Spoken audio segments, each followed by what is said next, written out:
Halo pemirsa, senang sekali saya Vinda Maya hari ini bisa menyapa Anda di edisi perdana program Plus Minus. Terima kasih Anda sudah bergabung bersama kami di KCTV.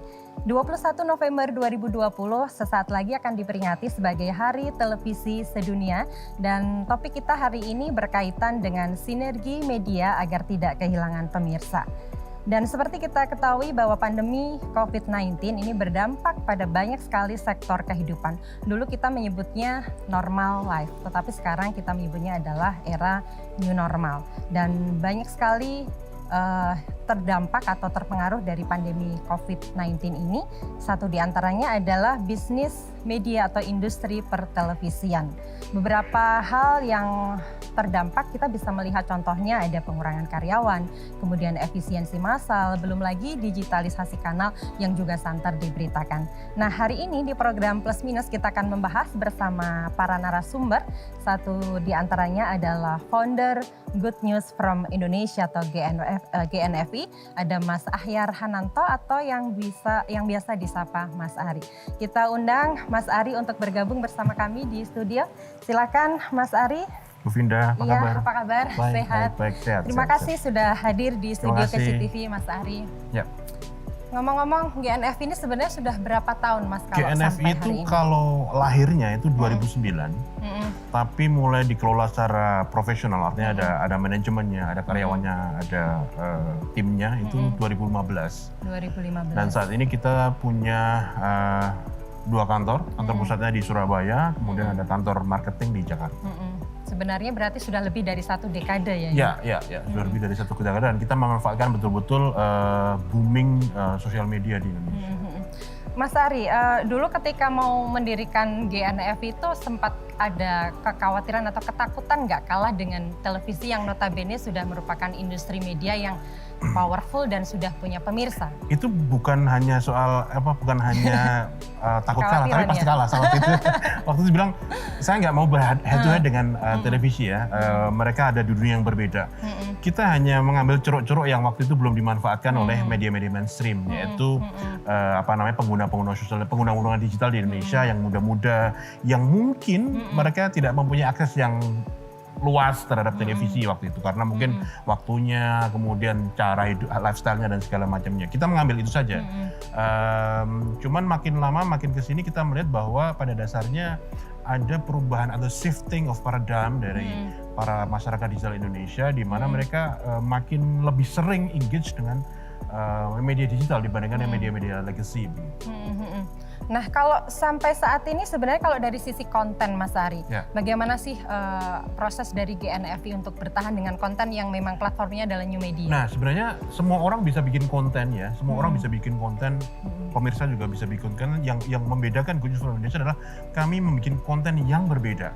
Artinya kami tidak mau head to head dengan media-media lain yang memiliki konten yang bagus-bagus. Mereka lebih bagus dari kita, tapi kami ingin masuk pada ceruk yang tidak dimasuki oleh media yang lain, yaitu ceruk yang membangun optimisme, hal-hal unik tentang Indonesia. Jadi ada satu emotional branding yang kita bangun, yaitu membangun kebanggaan menjadi orang Indonesia. Dan ini tidak banyak di Indonesia yang masuk ke ceruk tersebut. Nah ini yang membuat kami bertahan. Konten kami kalau dibandingkan dengan media-media yang lain itu kalah besar, kalah canggih, kalah hebat lah visualnya dan segala macamnya. Tapi story kami bisa bisa bersaing lah. Oke, iya, saya lihat memang GNF ini kuat di narasi, teks dan lain-lain. Nah, sementara kalau itu dikaitkan dengan tipe dari masyarakat Indonesia yang minat bacanya rendah, ini sebenarnya bagaimana sih Mas Ari? Kita sudah memahami itu 2017 kita sudah diwanti-wanti betul-betul oleh banyak orang untuk mengantisipasi hal tersebut. Orang Indonesia itu makin lama makin minat bacanya berkurang dan itu betul-betul terbukti Mbak Winda karena keterbacaan website kita turun. Dulu kita pernah sampai 8 juta per bulan, sekarang turun nggak nyampe separuh dari itu. Nah kita mengatasinya, bukan mengantisipasi tapi mengatasinya dengan cara mentransformasi ada konten-konten tulisan, narasi-narasi yang panjang itu menjadi bentuk yang visual. Yang pendek. Contoh misalnya begini, saya bukanlah pembacanya Harry Potter, tapi saya penikmat filmnya Harry Potter. Nah, orang Indonesia banyak yang seperti itu, nggak baca tapi ngeliat tuh seneng gitu. Dan ini menjadi potensi baru menurut saya. Oke, Mas Ari, saat lagi kan 21 November ini kan ada peringatan Hari Televisi Sedunia ya. Nah kalau new media dikaitkan dengan media konvensional itu kalau dalam pandangan Mas Ari seperti Saya rasa begini, media-media legacy ya, saya media konvensional, media legacy sama ya. Itu mereka punya keunggulan besar sekali dibandingkan media-media digital yang sudah ada seperti kami itu. TV-TV nasional kita itu TV-TV yang mempunyai experience membangun konten, mempunyai tim yang bagus-bagus, mempunyai dana besar. Nah mereka sebenarnya tinggal switch saja, mengkonvergensi media mereka yang konvensional termasuk dan digital sudah masuk. Rasanya Indonesia tidak ketinggalan soal itu. TV-TV kita sudah sangat aware dengan boomingnya digital media kita dan mereka berhasil memanfaatkan itu. Kalau kita lihat misalnya kayak di Thailand ya, saya pernah ke Thailand, kemudian di Taiwan, kemudian di Malaysia. Media-media lama itu kurang cepat meraih momentum tersebut. Akhirnya mereka ketinggalan. Akhirnya mereka itu betul-betul media-media baru ini yang leading sekarang. Di Indonesia tidak. Di Indonesia itu media-media legacy itu media-media lama itu ya, mereka seize the moment dengan cara cepat, tepat, kemudian dengan cara yang pas begitu. Akhirnya mereka juga bisa menarik perhatian media digital netizen digital Indonesia. Dan ini menurut saya patut kita apresiasi ya, karena nggak semua negara melakukannya dan mampu melakukannya. Indonesia rasanya soal itu tidak perlu khawatir dalam hal ini ya. Oke. Kalau GNFI sampai proses lebih dari 1 dekade sebenarnya konten apa yang sekarang diminati? Nah, konten yang paling banyak diminati itu konten-konten tentang perankingan, Mbak. Jadi ranking misalnya manakah provinsi-provinsi dengan pendapatan per kapita terbesar misalnya itu. Atau kota-kota deh, jangan provinsi. Kota-kota dengan pendapatan per kapita besar. Satu ini. Kota-kota dengan udara terbersih kayak gitu. Satu. Itu mereka sangat tinggi sekali. Ada emosi yang kita bangun di situ. Udah orang diadu-adu. Loh, kok Aceh di bawah Padang nih, loh kok Jakarta di bawah Surabaya atau Semarang di bawah Jogja misalnya. Orang mereka marah-marah. Nah, semakin banyak mereka komen di kolom komen, semakin mau maki-maki kayak terserah gitu.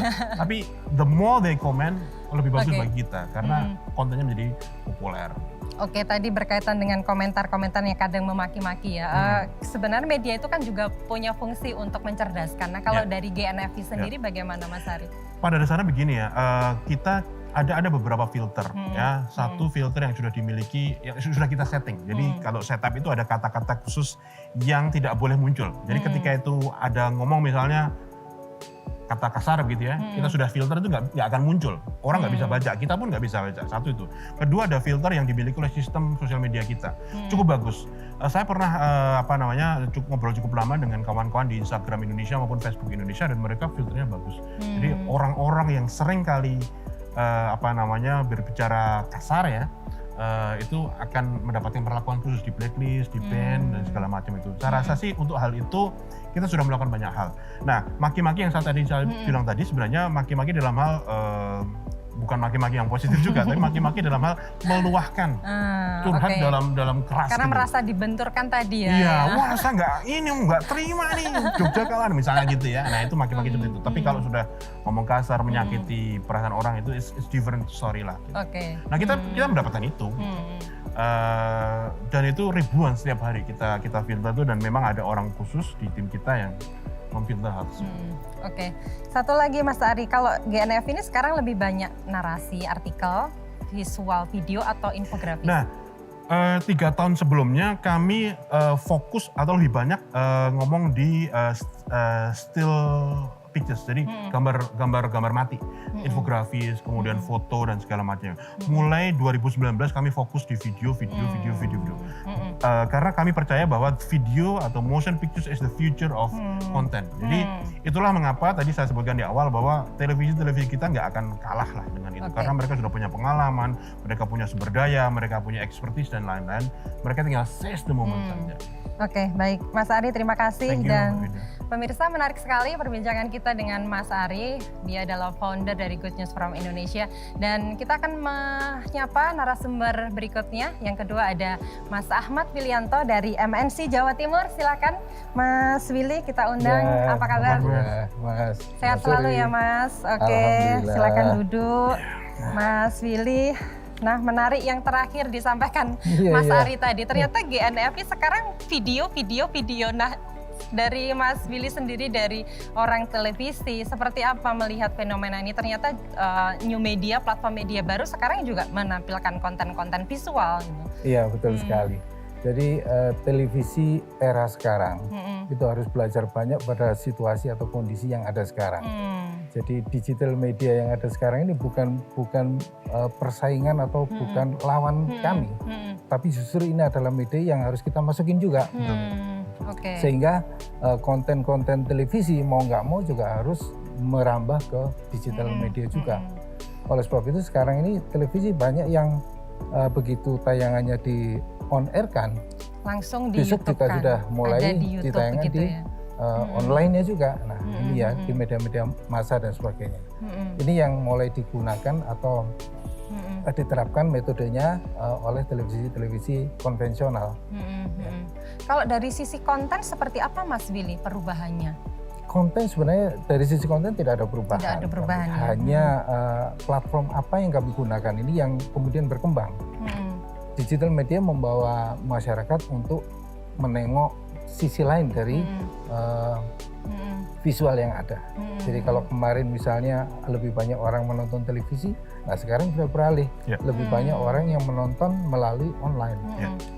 Apakah seperti itu nanti pada akhirnya TV-TV akan menuju TV streaming? Apa bisa disebut seperti itu Mas Billy? Ini bagian dari konvergensi ya. Kalau misalnya televisi harus menghadapi situasi ini yang merupakan bagian dari perkembangan informasi ya. Ini memang bagian dari apa yang harus kita masukin. Bukan berarti kita berpindah ke sana, tetapi ini adalah pelengkap yang harus kita masukkan dalam sistem pertelevisian yang ada sekarang. Jadi misalnya kalau kita bicara soal konvergensi, otomatis kita tidak hanya berbicara terhadap platform media televisinya aja, terhadap layar televisi, tapi kita juga harus memperhatikan layar lain, yaitu yang ada di dalam media massa melalui YouTube dan lain sebagainya. Oke, tadi kalau Mas Ari kan konten sekarang yang disukai adalah tentang perankingan ya Mas Ari. Kalau di TV seperti apa Mas Billy? Konten seperti apa yang sekarang disukai masyarakat? Kalau di MNC Media itu kan ada beberapa televisi, ada RCTI, MNC TV, Global TV, dan iNews. Ini segmentasinya sudah berbeda-beda semua. Jadi kalau kita mau bicara soal audiens yang menengah ke atas, nah kita coba tengok channel di RCTI. Kemudian kalau kita mau channel yang audiensnya anak-anak muda, kita tengok di Global TV. Begitu juga MNC TV. Dan untuk pemirsa yang ingin perkembangan beritanya selalu menjadi update tiap harinya mereka, ya kita lihat di iNews TV. Dan kita lihat sebenarnya grupnya MNC Group ini kan sering kali bikin konten yang menjadi trending nomor 1 di YouTube gitu. Sering loh, sering gitu. Jadi saya bilang betul-betul di awal bahwa mereka itu sudah punya semuanya, tinggal sering gitu dan mereka sudah melakukannya. Dan makanya Indonesia tuh nggak ketinggalan tadi. Betul. Jadi yang disampaikan Mas Ari itu benar-benar apa yang terjadi sekarang ini, khususnya di Indonesia ya. Tadi Mas Ari sebutkan di negara lain juga Taiwan, Thailand, sangat ketinggalan ya. Indonesia sangat maju sekali. Bagaimana menghadapi media digital yang baru ini, new media ini sangat responsif. Apa yang harus kami lakukan? Sangat khawatir juga dengan keberadaan audiens televisi ini, jangan-jangan lari ke sana. Tapi sebenarnya nggak begitu juga. Kalau kita melihat survei yang dilakukan oleh Nielsen kemarin 2017 itu penetrasi televisi masih 90%. Masih 90%, masih tinggi. Kita tidak bicara signifikansi dengan sales marketing ya, tidak bicara itu. Tapi kalau kita bicara penetrasi, TV masih besar. Nah itulah yang kita kedepankan, bahwa Mas Wil, pengaruh kalau ini. sekarang kan konten-konten itu kan pada akhirnya diunggah di YouTube dan lain sebagainya. Berarti kalau dari sisi pendapatan seperti apa? Kalau selama ini kan kita taunya iklan gitu ya, spot di televisi. Kalau di YouTube seperti apa sih kalau hitungannya? Kalau YouTube ini kan seperti yang tadi saya sampaikan, ini bagian pelengkap saja, convergence, bagaimana kita bisa menyapa seluruh audiens. Kalau kita bicara audiensnya televisi, ini generasinya udah beda ya, generasi baby boomers ya, yang lampu seperti saya, Mas Ari mungkin ya, ini masih nonton televisi, pagi-pagi masih nonton televisi. Tetapi generasi milenial yang ke belakang ini, mereka sudah jarang nonton televisi. Nah inilah cara bagi kami MNC itu menyapa mereka. Kami menggunakan media sosial, media online ini. Bahkan sekarang RCTI itu mengeluarkan satu aplikasi RCTI Plus. Nah ini bisa diunduh di aplikasi atau diunduh di gadget mau yang OS maupun yang Android itu bisa. Jadi menikmati televisi tidak harus melalui televisi, tapi menikmati televisi bisa melalui gadgetnya. Ini ya kami masuk melalui online tadi ya, seperti Mas Ari bilang bahwa televisi di Indonesia ini begitu reaktif dengan keberadaan itu. Kalau Mas Ari dan juga Mas Willy, kalau berkaitan dengan sinergi media ya, sebenarnya kan persoalan sekarang itu kan juga persoalan generasi ya. Yang kita dengar dan kita lihat selama ini adalah kalau new media itu adalah generasi milenial gitu, kalau TV itu adalah generasi konvensional, dan sama-sama punya plus minus gitu. Jadi kalau televisi misalkan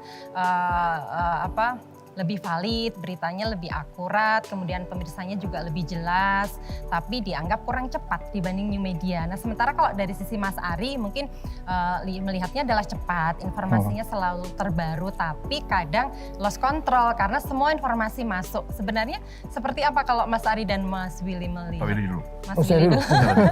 Sekarang ngomong ya. Media televisi itu ada pagarnya lah ya. Ada undang-undang penyiaran, ada P3SPS, ada undang-undang pers juga nomor 40 tahun 99 itu. Ini yang membuat kami tidak begitu secepat online. Kami perlu konfirmasi, perlu both side cover dan sebagainya. Ini yang membuat kami akan lebih lambat sedikit dibandingkan dengan medsos misalnya. Medsos bisa aja ambil kejadian di sana. Tapi apa yang mereka ambil itu belum tentu bisa kami ambil. Contoh misalnya ada peristiwa kecelakaan, medsos bisa aja mengambil dengan gambar-gambar yang mengerikan. Tetapi televisi ada batasan-batasan yang kami nggak boleh. Ini yang membuat kami nggak bisa serta-merta. Begitu kejadian bisa kita unggah, begitu kejadian bisa kita beritakan. Harus ada cover set, both side cover ya.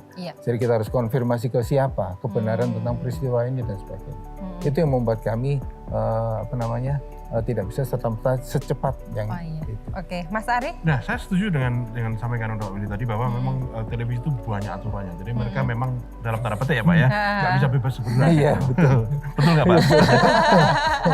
nah di sisi lain juga kita bisa bilang, saya setuju juga bahwa pada dasarnya banyak berita-berita yang tidak terkonfirmasi kebenarannya, kita ngomong hoax deh. Itu berasal dari sosmed. Betul Pak, dari sosmed, dan memang itu bukan berarti sosmed itu sumber dari segala macam hoax dan sebagainya, tapi memang ada orang-orang yang membuat itu gitu. Nah, saya pernah melakukan survei dengan masyarakat telematika Indonesia tahun 2018. Jadi pada dasarnya yang membuat hoax itu nggak banyak. Yang bikin banyak itu yang nyebar. Makanya sebenarnya Good News from Indonesia itu pengen menjadi penawar itu gitu. Jadi kalau misalnya ini kopi hitam legam pahit, nah kita menjadi susunya gitu. Nah, satu itu. Kedua, Good News from Indonesia maupun media-media lain yang kami kelola, itu ada 3, ada 4 termasuk yang dalam bahasa Inggris, kami cukup menghindari berita-berita flash news, berita-berita breaking news, kami cukup menghindari itu. Biar itu menjadi ranah mereka-mereka yang punya sumber daya itu.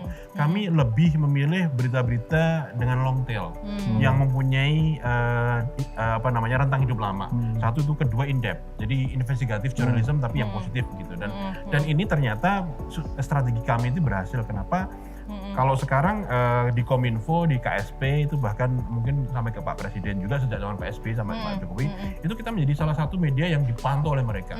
Berita-beritanya, sumber-sumbernya dan segala macamnya. Karena kami mempunyai kontributor di 37 negara. Relawan lah Pak ya. Jadi ada orang di sana, ini ada berita bagus tentang Indonesia di negara misalnya di Perancis misalnya, atau di Arab Saudi. Yang disebut good people itu ya? Ya, itu good people itu seperti itu. Nah, kita punya di 37 kota di 19 negara, 37 kali di 19 negara. Makanya ketika misalnya ada satu maskapai Indonesia yang ternyata paling tepat waktu di dunia gitu, nah kita pertama kali tahu gitu. Mungkin RCTI dan kawan-kawannya belum tahu karena memang mereka nggak banyak.